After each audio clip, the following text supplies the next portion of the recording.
Hello, Byju's വേൾഡിലേക്ക് എല്ലാവർക്കും സ്വാഗതം.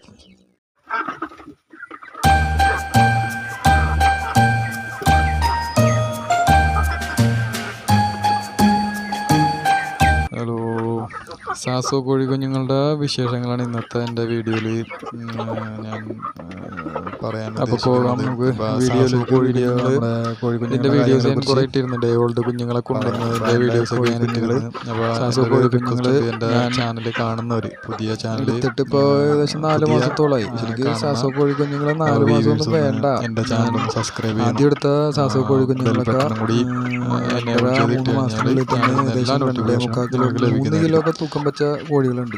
അത് എല്ലാ കോഴികൾക്കും അത്രയും തൂക്കം വന്നൊന്നുമില്ല കേട്ടോ, വരും. എന്നാലും എല്ലാ കോഴികൾക്കും വരില്ല. എന്നാലും ആവറേജ് 2.5 കിലോ 2.400 വരെയൊക്കെ 2.5 മാസം 3 മാസത്തിനുള്ളിൽ, അതായത് 90 ദിവസത്തിനുള്ളിൽ തന്നെ 2.5 കിലോ 2.400-നും 3-നും അടുത്ത് ഇടയിൽ നിന്നിട്ടുണ്ട്. പലപ്പോഴും ഞാൻ തൂക്കി നോക്കി, ആ സമയത്ത് തൂക്കി നോക്കി എല്ലാ മിക്ക കോഴികളും ആവറേജ് റേഞ്ചിൽ വന്നിട്ടുണ്ട്, ഒരു 90 ദിവസത്തിനകം ഉള്ളിൽ. പക്ഷേ ഇത് എനിക്ക് 8-ൻ്റെ പണിയാണ് കിട്ടിയത്.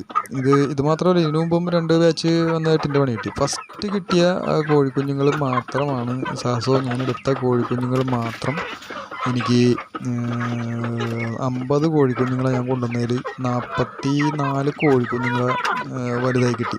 സാസോനെ ഞാൻ കൊണ്ടുവന്നേക്കുന്നത് മുട്ടയ്ക്ക് വേണ്ടിയിട്ടല്ല, സാസോനെ ഇറച്ചിക്ക് വേണ്ടിയിട്ടാണ് കൊണ്ടുവന്നേക്കുന്നത്. നമ്മുടെ ഇവിടെ ഇറച്ചിക്ക് വലിയ തെറ്റില്ലാത്ത റേറ്റ് കിട്ടും, ഇറച്ചിക്ക് നമുക്ക് കൊടുക്കാം.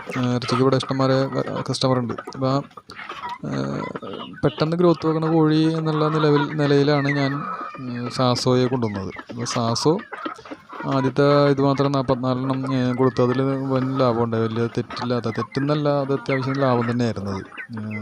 ഇവിടെ ഞാൻ കൊടുക്കുന്ന തീറ്റകളൊക്കെ സാധാരണ നമ്മുടെ ആ തീറ്റകളാണ്, വേസ്റ്റും കോഴി അങ്ങനെയുള്ള സാധനങ്ങളാണ് കൊടുക്കുന്നത്. അത് മറ്റുള്ള തീറ്റകളൊന്നും നമ്മൾ പാക്കറ്റ് ഫീഡൊന്നും മേടിച്ച് അങ്ങനെ കൊടുക്കുന്ന പരിപാടിയൊന്നുമില്ല. നമ്മൾ കൊടുക്കുന്ന സാധാരണ തീറ്റകളൊക്കെ തന്നെയാണ്. അരി, ഗോതമ്പ് അതൊക്കെ വേവിച്ചിട്ട് കൊടുക്കും. അതുപോലെ തവിട്, ഗോതമ്പ് തവിട്, അരിത്തവിട്, തേങ്ങാപ്പിണ്ണ, അങ്ങനെയുള്ള ഐറ്റംസാണ് നമ്മൾ കൊടുക്കുന്നത്. നമുക്ക് സാധാരണ കുറഞ്ഞ വിലയിൽ നമ്മുടെ ബഡ്ജറ്റിൽ ഒതുങ്ങുന്ന തരത്തിലുള്ള ഭക്ഷണങ്ങളാണ് കൂടുതലും കൊടുക്കുന്നത്. പരമാവധി ഞാൻ മറ്റുള്ള, അതായത് പാക്കറ്റ് ഫീഡ് മേടിച്ച് കൊടുക്കാറില്ല. അത് ഡേ ഓൾഡ് കുഞ്ഞുങ്ങൾക്ക് മാത്രമേ അങ്ങനെ ചെയ്യാറുള്ളൂ.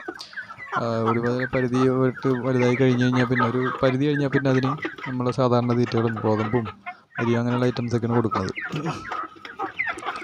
അപ്പോൾ അങ്ങനെയാണ് ഞാൻ വളർത്തിയത്. അപ്പോൾ എനിക്ക് എന്നിട്ടും ഈ പറഞ്ഞതുപോലെ 2.5 മാസം കൊണ്ട്, അല്ലെങ്കിൽ 3 മാസം 90 ദിവസത്തിനുള്ളിൽ തന്നെ 3 കിലോയിലും തൂക്കം വെച്ച കോഴികൾ എൻ്റെ കയ്യിലുണ്ടായിരുന്നു ആദ്യത്തെ ബാച്ച്. രണ്ടാമത്തെ ബാച്ചും ഇത് കണ്ടുകൊണ്ടാണ് രണ്ടാമത്തെ ബാച്ച് എടുത്തത്. പക്ഷേ രണ്ടാമത്തെ ബാച്ചിൽ എനിക്ക് ഈ 8-ൻ്റെ പണി കിട്ടി. 8-ൻ്റെ പണി കിട്ടിയെന്ന് വെച്ച് കഴിഞ്ഞിട്ടുണ്ടെങ്കിൽ പകുതി കോഴിക്കുഞ്ഞുങ്ങൾ തുമ്മലും ചീറ്റലുമായിട്ടൊക്കെ അങ്ങോട്ട് പെട്ടെന്ന് അങ്ങോട്ട് ചത്തുപോയതല്ല, ടൈം എടുത്ത്. ഞാനിപ്പോൾ അതിനിടയിൽ മരുന്നുകൾ പലതും ചെയ്തിട്ടും ഒരു രക്ഷയുണ്ടായില്ല. ആ മരുന്നിലൊന്നും നിന്നില്ല. 3-4 ആഴ്ച ആയപ്പോഴേക്കും അസുഖങ്ങൾ തുടങ്ങി. പല മരുന്നുകളും പലതും കണ്ടും കേട്ടും പറഞ്ഞുമൊക്കെ ചെയ്തു നോക്കിയിട്ടൊന്നും രക്ഷയില്ലാതെ കോഴിക്കുഞ്ഞുങ്ങൾ ഒരു 1.5-2 മാസമൊക്കെ കഴിയുമ്പോഴും കുറേ എണ്ണമൊക്കെ ചത്തുപോയി. അങ്ങനെ അതൊരു മിസ്റ്റേക്ക് പറ്റി.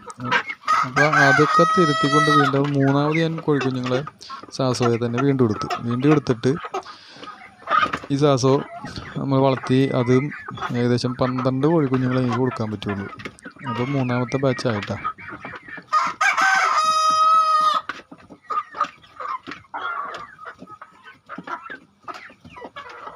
അപ്പോൾ 3ാമത്തെ ബാച്ചായി.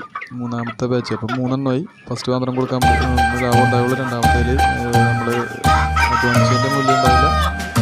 എന്നാലും നഷ്ടം എന്ന് പറയാൻ പറ്റില്ല, എടുത്ത കാശ് എനിക്ക് കിട്ടി. 3ാമത് ഞാനെടുത്ത സാസോ കോഴിക്കുഞ്ഞുങ്ങൾ ഈ പറഞ്ഞ പോലെ 12 കൊടുക്കാൻ പറ്റി. അപ്പോഴും നമുക്ക് നഷ്ടമല്ല. നമ്മൾ ആ 2-2.5 മാസം 3 മാസം അധ്വാനിച്ച മൂല്യം കിട്ടിയില്ല. എന്നിരുന്നാലും നഷ്ടമില്ല, നമ്മൾ എടുത്ത കാശ് നമുക്ക് കിട്ടി. അപ്പം 4ാമത് ഞാൻ ഈ കിടക്കണത്, ഇപ്പോൾ ഈ കാണുന്നതൊക്കെ 4ാമത് കൊണ്ടുവന്ന സാസോ കോഴിക്കുഞ്ഞുങ്ങളാണ്. 4ാമത് എടുത്തത് എനിക്ക് ഇത് 16-ൻ്റെ പണിയാണ്. അതായത് 35 ഞാൻ എടുത്തോളൂ. സാധാരണ 50 കൊടുക്കുന്നത്, ഞാൻ 35 എടുത്തോളൂ. ഇപ്രാവശ്യം എനിക്ക് മറ്റേ കോഴികളെ കിട്ടാത്തതുകൊണ്ട് ഞാൻ എടുത്തതാണ് ഇതിനാണ്. പൂവൻ കോഴികളൊന്നും എനിക്ക് വേറെ കിട്ടിയില്ല. അപ്പോൾ അങ്ങനെ ഞാൻ ഇതിനെടുത്തതാണ്. അപ്പോൾ ഇതെടുത്തിട്ട് ഈ കോഴിക്കുഞ്ഞുങ്ങൾ ഈ ഫംഗസ് എന്ന് പറയുന്ന ഫംഗസ് പോലത്തെ അസുഖം വന്നിട്ട് അതിന് വീണ്ടും ഇതുപോലെ തന്നെ 17 ചത്തുപോയി. അപ്പോൾ അതിനെക്കുറിച്ച് ഞാൻ ഒരു വീഡിയോ ചെയ്തിട്ട് ഞാൻ ഇതിനകത്ത് എൻ്റെ ചാനലിൽ തന്നെ ഇട്ടിരുന്നു. അപ്പോൾ അത് കണ്ടിട്ടൊരു പുള്ളി എനിക്ക് അതിനെക്കുറിച്ചുള്ള ചെറിയൊരു ഇൻഫർമേഷൻ തന്നു, ഫംഗൽ ഇൻഫെക്ഷൻ. അപ്പോൾ ഫംഗൽ ഇൻഫെക്ഷൻ നമ്മൾ കൊടുക്കുന്ന മരുന്നുകൾ എന്താണെന്ന് അന്വേഷിച്ച് കഴിഞ്ഞപ്പോൾ എനിക്ക് അതിൻ്റെ മരുന്നിനെക്കുറിച്ച് കിട്ടി. അങ്ങനെ ആ മരുന്ന് ഞാൻ കൊടുത്ത് കഴിഞ്ഞപ്പോഴേക്കും ഈ കോഴിക്കുഞ്ഞുങ്ങളിപ്പോൾ വലിയ കുഴപ്പമൊന്നുമില്ലാതെയൊക്കെയാണ്, ഇപ്പോൾ പ്രശ്നങ്ങളൊന്നുമില്ല, അസുഖങ്ങളൊന്നും ഇല്ലാതെയൊക്കെയാണ്. അപ്പം അങ്ങനെ മരുന്ന് കൊടുത്തിക്കണവരെയും ഇത്തിരി ഇടങ്ങേറായിരുന്നു. ഇപ്പോൾ മാറിയിട്ടുണ്ട് ആവശ്യങ്ങളപ്പം. ഇപ്പോൾ എല്ലാവരും റെഡിയായി ഉഷാറായിട്ട് നിൽക്കുകയാണ്. അപ്പം ഞാനപ്പോൾ ഇതിപ്പോൾ പറയാൻ കാരണം ഇനിയിപ്പോൾ ഇത് ഇനി അതിനും നിർത്തിയിട്ട് കാര്യമില്ല, അസുഖങ്ങളൊക്കെ മാറിയിട്ടുണ്ട്. അപ്പോൾ ഇതിനെ ഇനി നിർത്തിയിട്ട് കാര്യമില്ല, ഇത്രയൊക്കെ ആയി, തൂക്കം വെച്ച് ഇത്രയൊക്കെ ആയിട്ടുണ്ട്. അപ്പോൾ അത് കാരണം ഇതിനെ കൊടുക്കാനുള്ള പരിപാടിയിൽ അങ്ങനെ നിൽക്കുകയാണ് ഞാൻ. അപ്പോൾ അതിൻ്റെ വീഡിയോസാണ് ഇപ്പോൾ ഇടുന്നത്. അപ്പോൾ ഇനിയിപ്പോൾ ഈ ശ്വാസം കൊടുത്തു കഴിഞ്ഞിട്ടുണ്ടെങ്കിൽ പിന്നെ ഞാൻ കഴിഞ്ഞ വീഡിയോയിലൊക്കെ പറഞ്ഞിരുന്നത് എടുക്കണ കാര്യം ഇനി സംശയമാണെന്നുള്ളത്. അപ്പോൾ ഇപ്പോൾ ഈ കൊടുത്തു കഴിഞ്ഞപ്പോഴേക്കും അതിൻ്റെ അസുഖങ്ങൾക്കൊരു ഇത് വന്നിട്ടുണ്ട്, കുറവുണ്ട്. അപ്പോൾ അത് കാരണം ഇനിയിപ്പോൾ എടുക്കണോ വേണ്ടതെന്ന് അങ്ങനെ ആലോചിച്ച് നിൽക്കുകയാണ്. അപ്പോൾ ഇത്തിരി ഒരു സംശയത്തിൽ അങ്ങനെ നിൽക്കുകയാണ്. ഇപ്പോൾ ഈ മരുന്ന് കൊടുത്തു കഴിഞ്ഞപ്പോൾ വലിയ കുഴപ്പമില്ലാതെ ഇരിപ്പുണ്ട്. അപ്പോൾ ഇനി എടുക്കണോ വേണ്ടേ എന്നുള്ളൊരു ഇതിൽ നിൽക്കുകയാണ് ഞാനപ്പോൾ. അപ്പോൾ ഇതുവരെയൊക്കെ ഇപ്പോൾ ഞാൻ ഏകദേശം കൈ കൊണ്ടിങ്ങനെ പിടിച്ച് നോക്കുമ്പോഴൊക്കെ തന്നെ ഒരു 2 കിലോ താഴെയൊക്കെ തൂക്കം കാണുന്നുണ്ട്, വെയിറ്റ് തോന്നിക്കുന്നുണ്ട്. ഇത് നിങ്ങൾക്ക് വാലൊന്നും അങ്ങനെ കാര്യമായിട്ട് വരില്ല. വാല് വന്നത് ഒരു 3 മാസമൊക്കെ ആകുമ്പോഴേ വാലും ഭംഗിയൊക്കെ ശരിക്കും നല്ല ഭംഗി വരുള്ളൂ.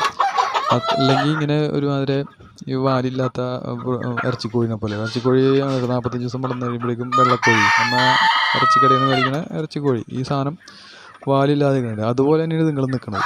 ഇതിന് വാല് വന്നൊരു 3-4 മാസമൊക്കെ കഴിയണം, അപ്പോഴേ ഇതിന് വാല് 3-3.5 മാസമാകുമ്പോൾ ആവും. പക്ഷേ ഇതിപ്പോൾ 4 മാസം ആയിട്ടുണ്ട്. പക്ഷേ ആരോഗ്യക്കുറവ് അല്ലെങ്കിൽ അസുഖങ്ങൾ വന്നത് കൊണ്ടാണ് ഇതുങ്ങൾക്ക് ഇപ്പോഴും വാല് വന്നിട്ടില്ല. വാല് വന്നാലാണ് കാണാനും ഭംഗിയാണ്, പെട്ടെന്ന് സെയിലടക്കുകയും ചെയ്യും. അപ്പോൾ ഞാനീ പറഞ്ഞു വരുന്നത് നമ്മളിപ്പോൾ തൂക്കം കാണിച്ചിരുന്നത് 1,770 ഉണ്ട് ഈ കോഴി. ഇതിനെക്കുറിച്ചുള്ള വീഡിയോസാണ് ഞാൻ ഇന്ന് ഉദ്ദേശിച്ചത് കേട്ടോ. ഇതിൻ്റെ തൂക്കത്തെക്കുറിച്ച് പറയാൻ വേണ്ടിയിട്ടാണ് ഈ വീഡിയോ ഇട്ടത്. അപ്പോൾ 1,770, 1,720 ആ റേഞ്ചിലാണ് ഇതിൻ്റെ തൂക്കം. നമ്മളൊരു കാര്യം ഓർക്കണം, 4 മാസത്തോളം ആയ കോഴിയാണ്, എന്നിട്ട് തൂക്കം ഇത്ര ആയിട്ടുള്ളൂ. അപ്പോൾ എന്നാലും കുഴപ്പമില്ല, ബാക്കിയുള്ളതിന് കിട്ടി. അപ്പോൾ ഇതൊരു പാഠവുമായി, ഇതിനകത്ത് പഠിക്കാനും പറ്റി, ഇതിൻ്റെ മരുന്നുകളെക്കുറിച്ച് കിട്ടി. അപ്പോൾ ഇവിടെ 1,720 ഉണ്ട്.